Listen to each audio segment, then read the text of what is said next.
Hello friends, Chris ও মার্টির লাইভে কথোপকথন, ওনাদের নিজেদের মধ্যে কথা।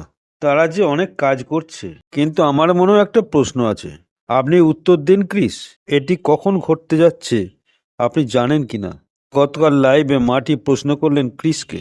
মার্টি বলছেন, আমি জানি এটা ঘটতে চলেছে, আমি এটা নিয়ে উত্তেজিত।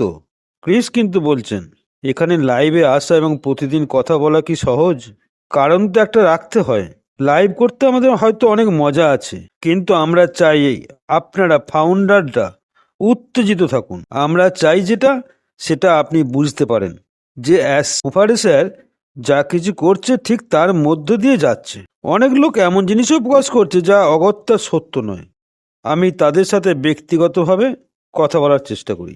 অনুগ্রহ করে কিছু পোস্ট করবেন না। আমি এটাকে গোল্ডেন রুল বলতে যাচ্ছি, যদি এটা না বলে থাকে। যদি আপনার ব্যাক অফিসে কিছু না থাকে, তবে মিথ্যা বা বিভ্রান্তি কিছু পোস্ট করবেন না। এটা আমাদের সবার জন্য একটু কঠিন করে তোলে, কারণ আমরা এর জন্য বাজে বার্তাগুলি পাই। কিন্তু কখন এই ভালো জিনিসটা ঘটবে আমি জানি না, তবে কিন্তু আমি উত্তেজিত। এটি এমনভাবেই ঘটছে যা আপনি জানতে পারছেন, কিন্তু আজকের কথা আপনি ভাববেন না, আগামীকালের কথা ভাবুন। কি জিনিস আসছে আমরা তার উত্তর সব হয়তো জানি না, কিন্তু অ্যাসমুফারে অধ্যাবসায়ের সাথে কাজ করছে সেটা জানি। সে এখন একটি দুর্দান্ত মেজাজে আছে। সে আমাদের সব ধরনের মজার খবর পাঠায়। ভালো জিনিস অনেক কিছু ঘটতে চলেছে।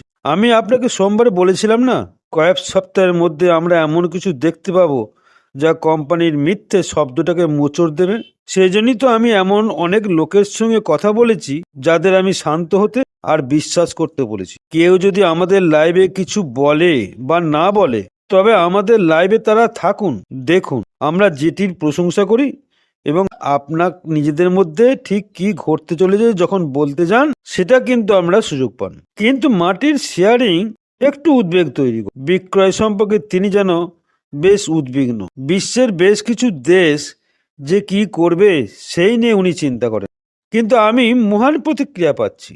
এই মুহূর্তে অধিকাংশ মানুষ কোম্পানির দৃষ্টিভঙ্গি পছন্দ করে। আমরা প্রতিদিন বিভিন্ন লোককে পাচ্ছি যে তিনি এই দেশ থেকে, উনি ওই দেশ থেকে, বা আফ্রিকা কোনো ছোট দেশ থেকে আসতে পারে। তবে মার্টি ইদানিং এটি করতে পারে। তিনি প্রতি একদিন এটির সঠিক পরিবর্তনের জন্য অধ্যাবসায়ীভাবে কাজ করছে, যা শুধুমাত্র সেখানে আয় দেখানোর জন্য নয়। তারা পণ্য আমদানি রপ্তানি ব্যবসা যে করে তা সেখানে কিন্তু দুর্দান্ত। আর আমরা কত দ্রুত সেখানে ব্যবসা করতে পারি সেটি আমাদের দেখতে হবে।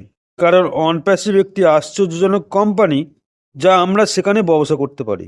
মার্টি, আসুন অপেক্ষা করি, একটু দীর্ঘ অপেক্ষা করি। আমি আপনার সাথে সৎ থাকার জন্য অপেক্ষা করার জন্য আমি আছি। 32টা বছর বরফের মধ্যে অনেক ঘন্টা ড্রাইভিং করা লোকেদের সাথে আচরণ করা যে আমার কেবল খারাপ ছিল তা নয়, ঘৃণ্য ছিল। আর আমি এই কোম্পানি সম্পর্কে বলি, অধিকাংশই অসাধারণ। আপনারা বেশিরভাগই আমাকে প্রতিদিন এমন সুন্দর বার্তা পাঠান, আমি তার প্রশংসা করি। আপনিও আমাকে অনুপ্রেরণামূলক কিছু পাঠান, আপনি আমাকে প্রার্থনা পাঠান, আমি আনন্দ পাই। যাই হোক, জানি ভালো কিছু আশা আছে এই কোম্পানি। সেখানে অ্যাসমুফারে আছে, সেখানে আমি নিজে, মার্টি, রেড, জুলি, মাইকেল, সমস্ত লোক আছে যারা ওয়েবিনার করে প্রতি বুধবার। যেমন অস্ট্রেলিয়ায় নারেল ওয়ার্কনও আছে। সে বিশেষ চিন্তাধারার সাথে অনপ্যাসিভে আছে, যেটা খুব ভালো। সেখানে অনেক মানুষ ভালো কাজ করে। আপনি শুধু সেই জিনিসগুলো চালিয়ে যান যা আপনাকে অনপ্যাসিভের জন্য করতে হবে। কারণ যখন আমরা কথা বলা বন্ধ করে দিই, তখন সকলে উদ্বিগ্ন হয়। কিন্তু আপনি এখন আপনার জীবনে কি অনুমিত করছেন, এটি ঘটতে দিচ্ছেন তো? আসুন না, কেবল এগিয়ে চলুন না।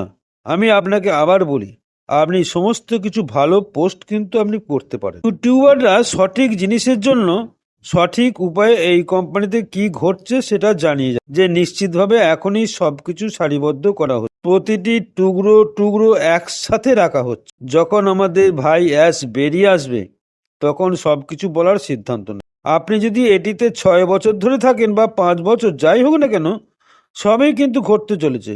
সব ঠিকঠাক, সুখী ও সুন্দর হবে। মার্টি, আমার ভয়েস যাচ্ছে, আমি আপনার কাছে হস্তান্তর করছি। Thank you.